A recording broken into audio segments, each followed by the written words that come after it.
Hi, I'm retired NYPD Detective Vic Ferrari, and welcome to NYPD Through the Looking Glass podcast, where you get unique insight into the New York City Police Department. Before we get started, I encourage you to check out my Amazon author page, where you'll find my series of behind-the-scenes NYPD books. They're $10 paperback, $2.99 ebook download, including my latest NYPD Presumption and Dysfunction. I hope everyone had a great week. Got a lot to cover today. I apologize for any technical difficulties. I just got a new computer to record this on. I'm kind of trying to figure out where the camera is and the mic is syncing and everything, so please bear with me. So before we get to this week's story, which is I'm going to cover this United Healthcare executive homicide, let's get to the true crime section of the New York Post. Mayor Adams, New York City Mayor Eric Adams, said Tuesday that he's open to deporting migrants from New York City who have been charged with crimes, a shift from his past stance of waiting for convictions before shipping off the migrant criminals. Adams said he soon plans to meet with President-elect Donald Trump's new border czar, Tom Holland, to potentially deport accused migrant criminals. My position is that the people who commit crimes in our city have given up their right to be in our city, and I'm open to figuring out the best way to address that, he said.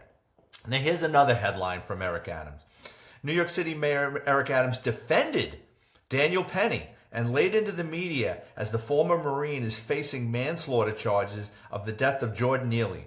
The jury began deliberations in the case late on Tuesday. Well, now, this is amazing. This is a total shift for a guy that declared New York City a sanctuary city, and he was silent on this Daniel Perry case. That's the guy that put a homeless, emotionally disturbed person on the subway who was tormenting people in a chokehold, and unfortunately the guy died. It's amazing, though, what a federal indictment will do to change your attitude and your outlook on life. I'm guessing because he didn't play well with the Biden administration, he kept going down to Washington, D.C. and try to embarrass them as far as, I need more money, you got to stop sending migrants here. All of a sudden, this federal indictment, all these federal indictment investigations start popping up. Now you got a new president-elect coming in, Donald Trump, and there was a story that Trump did speak to him. So who knows? There's going to be a new U.S. attorney from the Southern District who's going to be a Trump appointee. Maybe he's changing his tune to hopefully he'll get a pardon, or maybe that case will go away. I don't know that to be true, but it's amazing how all of a sudden this guy has changed his stance. A Queens man who shot and wounded a rookie NYPD cop and tried to shoot another after a dispute on a city bus was hit with 39 years to life sentence on Monday. Devin Spraggins, 24 years old, who was convicted last month of attempted murder and other charges of an April 2023 shooting of a city cop, Brett Bowler, on 161st Street, was berated by the judge as Bowler and about other 50 police officers looked on. For me, the defining moment in this case is when you shot police officer Bowler in the leg, Holder told Spraggins during court proceedings. You not knowing the magazine had fallen out of your gun while watching police officer Bowler on the ground screaming in pain, you pointed the gun at him and pulled the trigger. You effectively try to execute him. Sometimes you get a good judge. 39 years to life for attempted murder of a cop, I'm good with that. Unfortunately, what's going to happen is the second he goes upstate, they're going to start filing appeals and trying to whack down the sentence, and the judge was prejudicial and they didn't use this in evidence.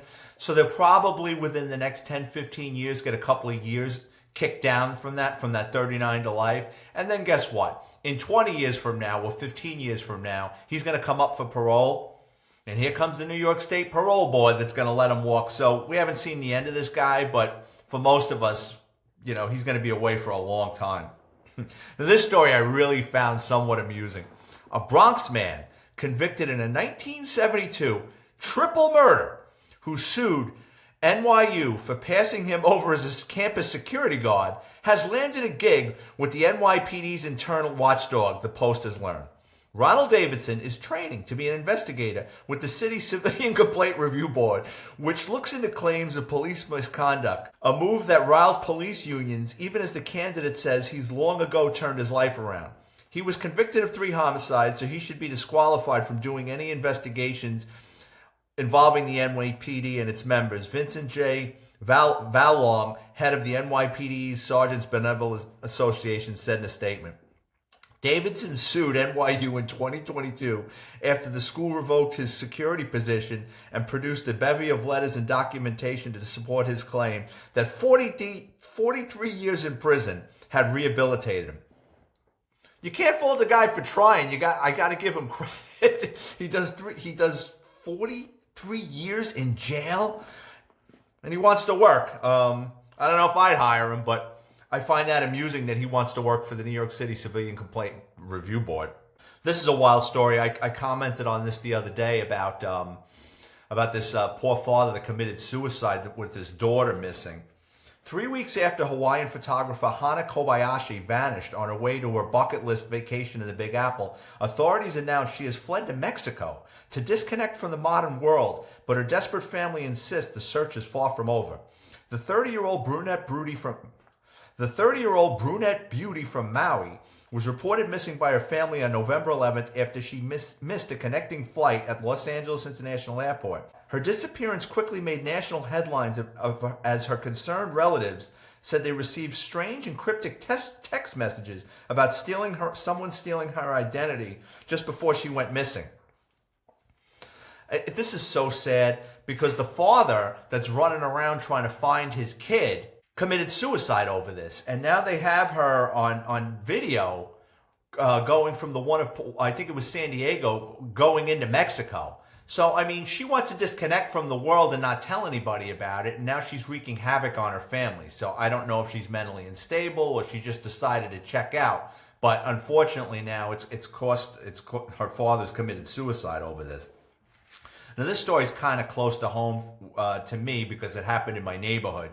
A woman who sat in prison for more than a decade was released Tuesday after new evidence contradicted accounts that she helped a hitman take out an innocent victim 25 years ago in the Bronx. Kimberly Hanslick, 59 years old, was convicted in 2011 alongside gunman Joseph Meldish for allegedly tipping Meldish off that the intended target, Thomas Brown, was sitting in Frenchie's Tavern on East Tremont Avenue on March 21st, 1999.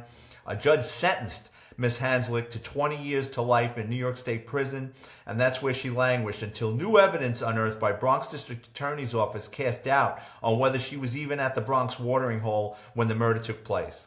The story went that Meldish, who was suspected in being involved in more than 40 gangland murders, was furious at Brown, a one-time drug dealer who refused to lend him cash for a deal, then reported him to the cops when Meldish burglarized his home in retribution. So, I wasn't involved in this case, but I know something about it because it happened in my neighborhood. I didn't know Joseph Meldish or his brother Michael Meldish. I had never heard of them. Like, after I became a cop, I still lived in the neighborhood, but I didn't hang out in the neighborhood. I didn't go to the bars in the neighborhood.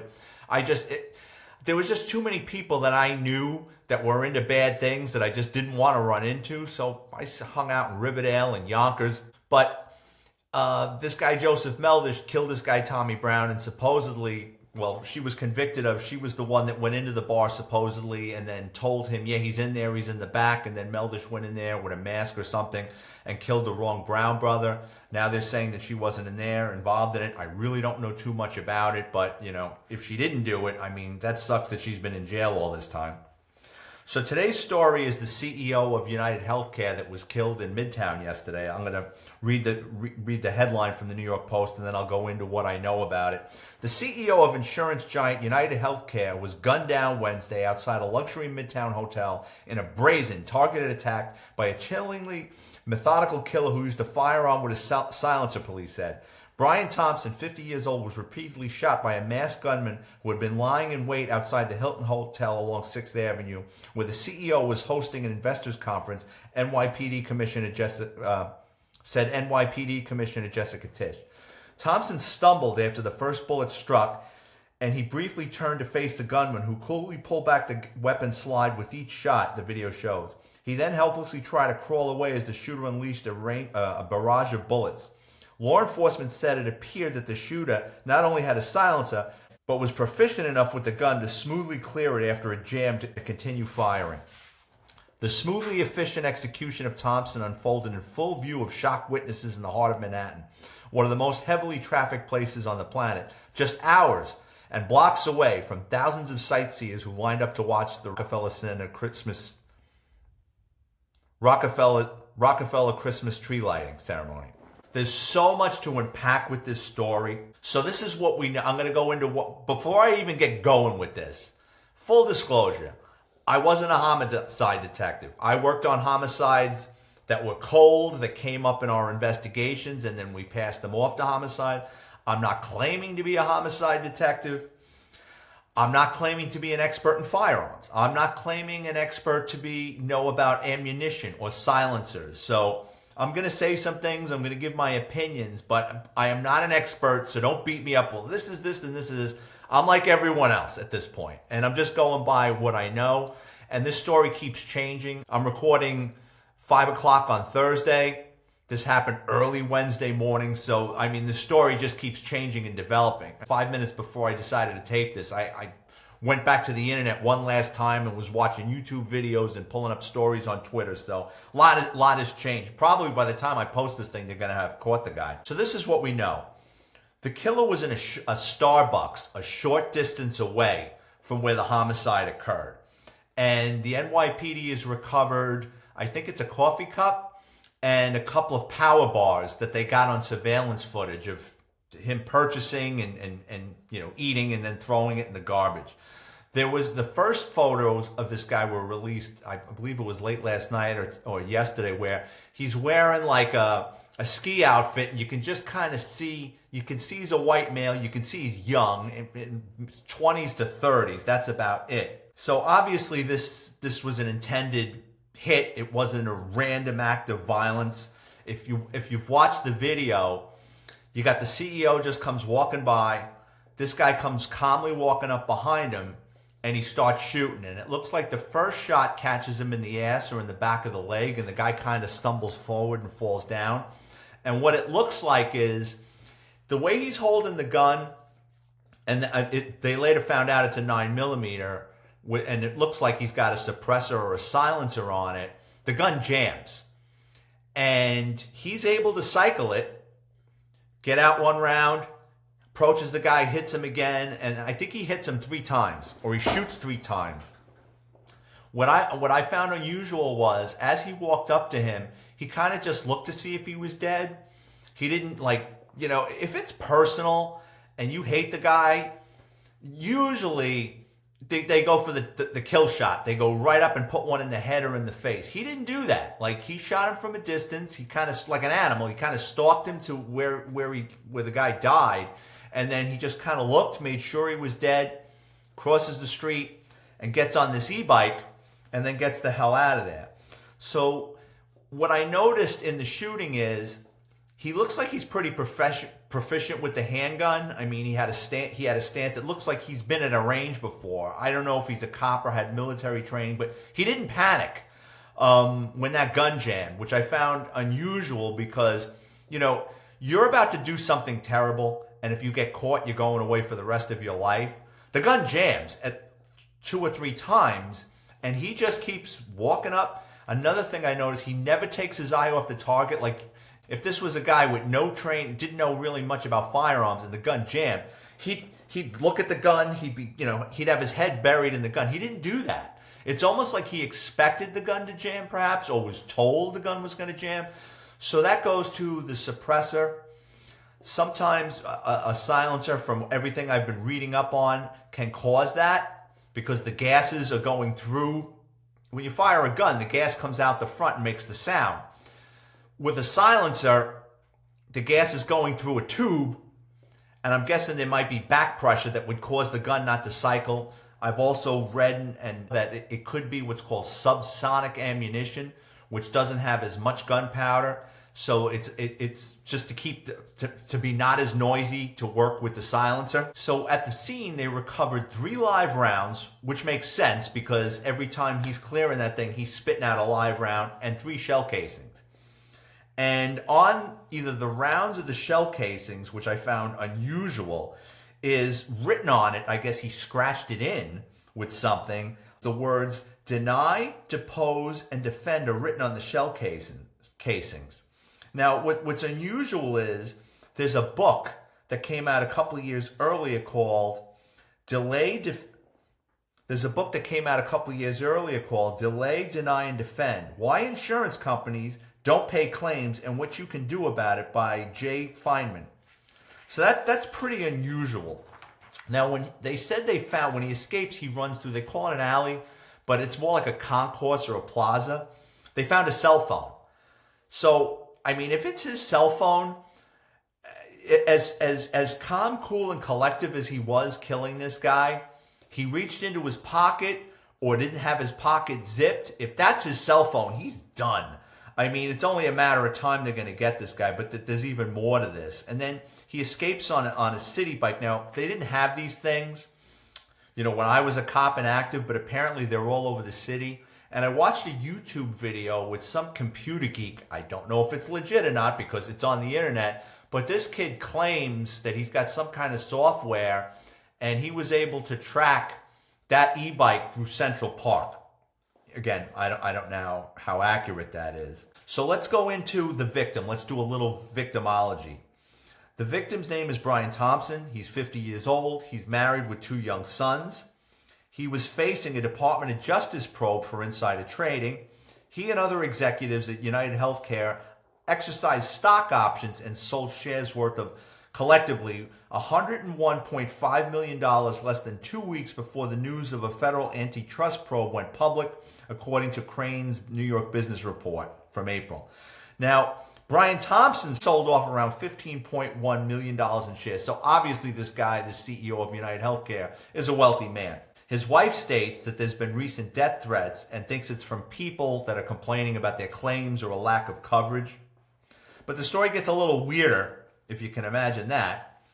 Earlier this year, United Health Group experienced a massive healthcare data breach brought by a hacker named Black Cat that affected the personal information of over 100 million people. And United Healthcare is a subsidiary of United Healthcare Group. Brian Thompson lives in Minnesota, and I just Googling him and looking him up, I found quite a few photos of him with former vice presidential candidate and Minnesota Governor Tim Walz. Now, it would make sense that a guy in his position, you're a wealthy businessman running a company, you want to make sure things run right, especially in the state. So he's donating money, I'm guessing, I don't know this for sure, but I'm guessing for him to be taking photos with the governor of Minnesota. They're not, sending $5 or $10. He's donating a lot of money to this guy's cause, I guess just to keep things moving smoothly. So the amount of resources the NYPD is going to put into catching this guy, you guys can't even imagine if you didn't work for the New York City Police Department. It's a high-profile murder. It happened in Midtown. And you got a lot of rich and wealthy people that live there or own businesses there, and they have the politician's ear. Like, it's people that can pick up the phone and call the mayor's office and go, Eric, what's going on? There was a murder on my block. Don't worry about it. So it's not only just the media pressure. It's from wealthy people in New York that have these politicians' ear. They're on the blowing up their phone, wanting to know what's going on to it. I can tell you there's probably at least 80 detectives working on this case from every angle imaginable. I wouldn't be surprised if yesterday afternoon there were 2 NYPD detectives on a plane that flew out to Minnesota to interview his wife. Every piece of evidence that was found, the phone, the shell casings, the I almost said gift wrappers, the coffee cup and the power bar wrappers, everything was hand delivered to the lab and the ballistics section. And they're like, whatever you're doing, put that aside, get to this. This guy Brian Thompson was also under a federal DOJ probe. So I'm guessing the FBI is going to start poking their nose into it. They're going to be very interested in it. The ATF is going to be all over this because there was a silencer used in it. And here's the thing with a silencer, they're illegal.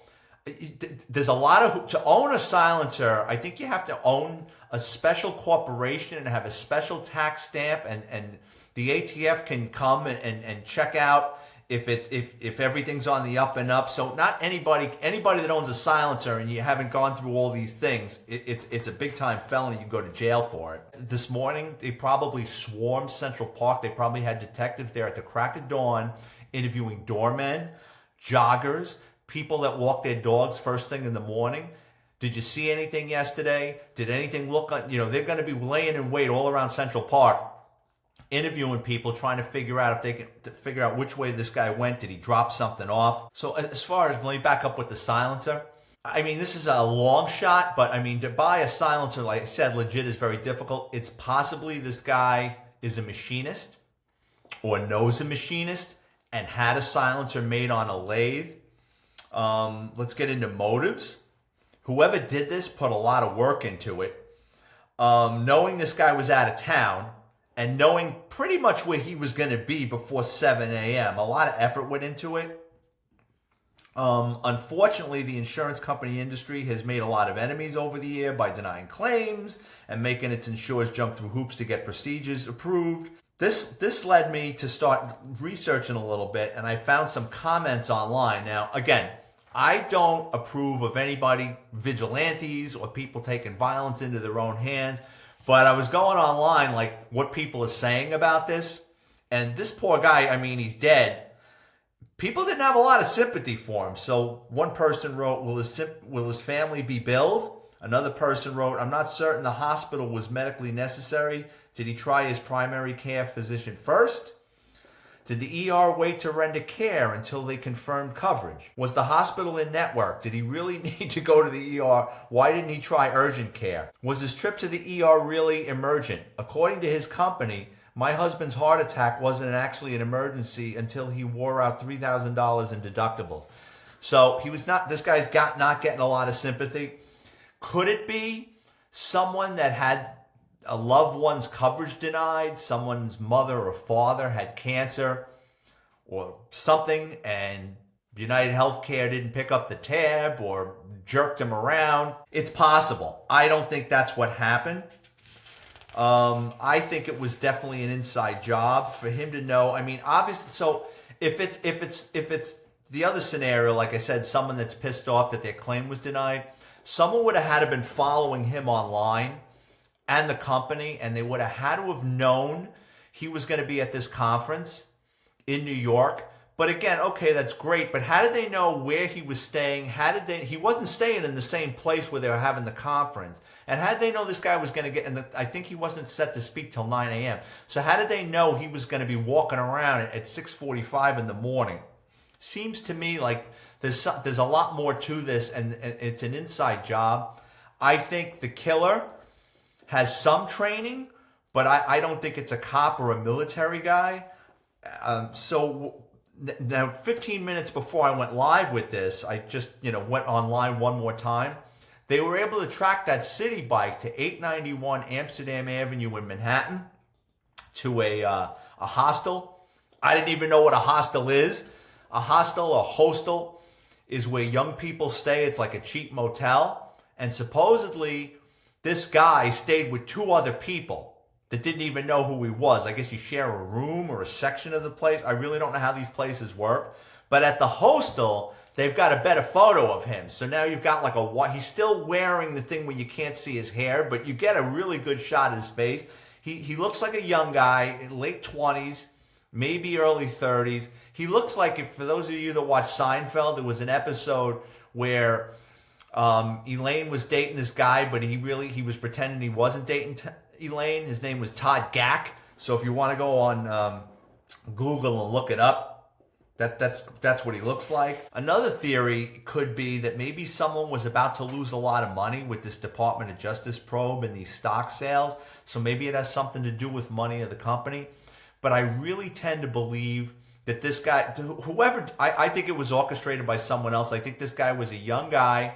He was given money, given all the information, and just said, go there and kill this guy. Because, they're going, professional hitman. If he's a professional hitman, he would know that you can't kill somebody in New York City like that and get away with it. Can you kill somebody in New York City and get away with it? Yeah, but not the executive of United Healthcare when the NYPD is going to put 80 to 100 detectives on it and stop everything they're doing and check every video camera and surveillance.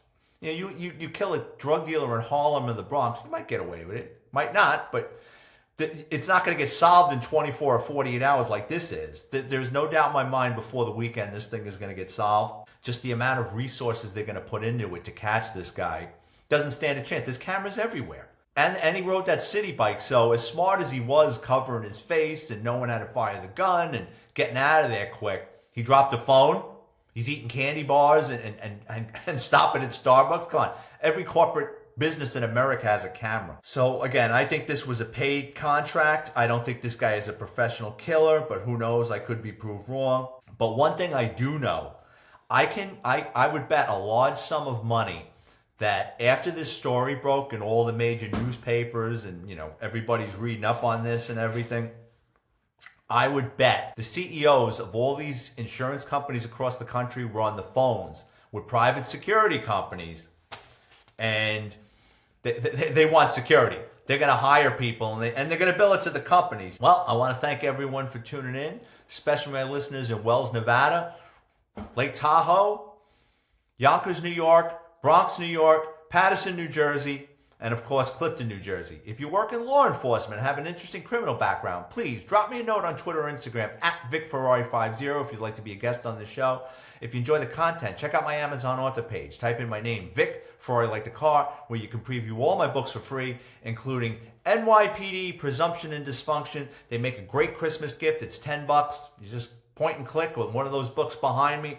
You get it shipped to the house and throw it in the stocking. If you're watching on YouTube, please hit the like and subscribe button.